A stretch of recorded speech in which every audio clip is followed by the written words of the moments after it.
पाकिस्तान ने पहलगाम में नरसंहार का पाप किया तो हिंदुस्तान ने पाकिस्तान और उसके अवैध कब्जे वाले कश्मीर में घुसकर बदला लिया। युद्ध के मैदान में आतंकिस्तान को परास्त करने के बाद अब बारी कूटनीतिक मोर्चे पर उसे बेपर्दा करने की है और उसका आगाज आज से होने जा रहा है। बड़ी खबर आपको बता दें, इसके लिए पिछले दिनों भारत सरकार ने 59 हिंदुस्तानियों की 7 टीमें गठित की और इसमें सर्वदलीय सांसद, पूर्व मंत्री, भारतीय विदेश सेवा के बेहद काबिल और अनुभवी पूर्व अधिकारी हैं। उनमें से ही एक प्रतिनिधिमंडल आज पाकिस्तान को बेनकाब करने के लिए रवाना होने वाला है और आज शिवसेना सांसद श्रीकांत शिंदे के नेतृत्व में 8 सदस्यों की टीम यूएई, पश्चिम अफ्रीका के देशों के लिए रवाना हो रही है, जिन्हें कल ही विदेश सचिव की तरफ से ब्रीफ भी किया गया था। बताया गया था कि कैसे दुनिया के तमाम देशों में जाकर पाकिस्तान के आतंक के गठजोड़, पहलगाम हमले में पाकिस्तान की भूमिका और ऑपरेशन सिंदूर और उसके बाद बने हालातों के बारे में भारत के पक्ष को दुनिया के सामने रखना है। तो आज एक प्रतिनिधिमंडल रवाना होने जा रहा है। कल इस प्रतिनिधिमंडल की ब्रीफिंग भी हुई। आपको बता दें कि आज रात 9:15 पर प्रतिनिधिमंडल ये रवाना होगा, यूएई के दौरे पर जा रहा है। साथ ही आपको बता दें कि अलग अलग देशों में जाने का पूरा प्लान है, अलग अलग प्रतिनिधिमंडलों का। ऐसे में आज एक प्रतिनिधिमंडल पहुंचेगा।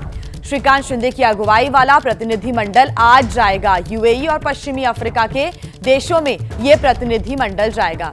आतंकिस्तान की सबसे बड़ी पनाहगाह पाकिस्तान की कलई खोलने जाने वाली पहली टीम में कौन कौन शामिल है वो भी आपको हम दिखा देते हैं।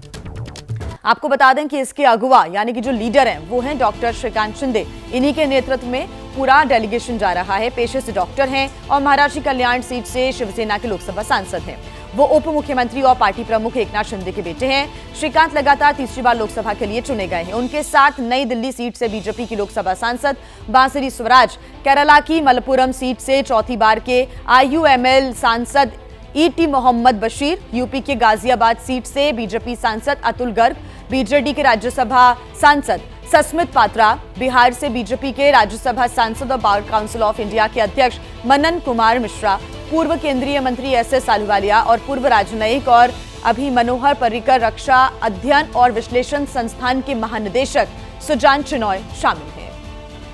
तो श्रीकांत शिंदे समेत 8 सदस्यों वाली ये टीम संयुक्त अरब अमीरात, लाइबेरिया, कांगो, सियरा लियोन जाकर पाकिस्तान की पोल खोलेगी। तो ये वो देश हैं जो ये डेलीगेशन जाने वाला है। आपको नाम भी बताए इस डेलीगेशन में कौन कौन सदस्य है, कौन कौन से देश ये जाएंगे। यूएई, लाइबेरिया, कांगो और सियरा लियोन यहां पर जाकर पाकिस्तान की कलई खोलेंगे।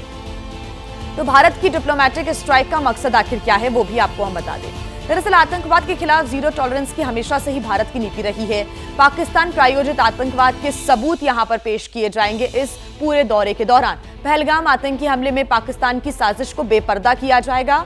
ऑपरेशन सिंदूर से पाकिस्तान की बौखलाहट के सबूत पेश किए जाएंगे।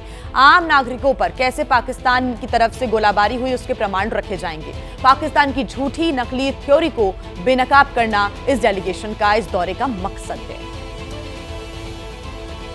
तो पाकिस्तान की झूठी नकली थ्योरी को बेनकाब करना डेलीगेशन स्ट्राइक का डेलीगेशन के दौरे का ये मकसद है। और डिप्लोमेटिक स्ट्राइक का क्या मकसद है वो भी आपको हमने बताया।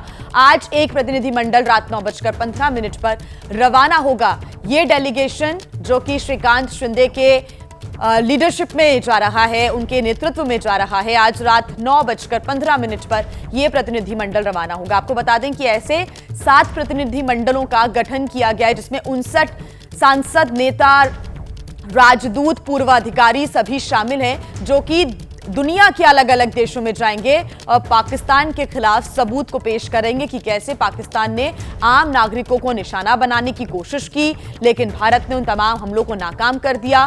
साथ ही भारत की तरफ से जो आतंकवाद के लिए जीरो टॉलरेंस की पॉलिसी है वो हमेशा जारी रहेगी, क्योंकि ये डिप्लोमेटिक स्ट्राइक है। तो ऐसे में इसका मकसद यही है कि भारत का जो ऑपरेशन सिंदूर है वो कैसे आतंकवाद के खिलाफ लगातार जारी है उसको दुनिया तक पहुंचाना, उसके संदेश को अलग अलग देशों तक पहुंचाना।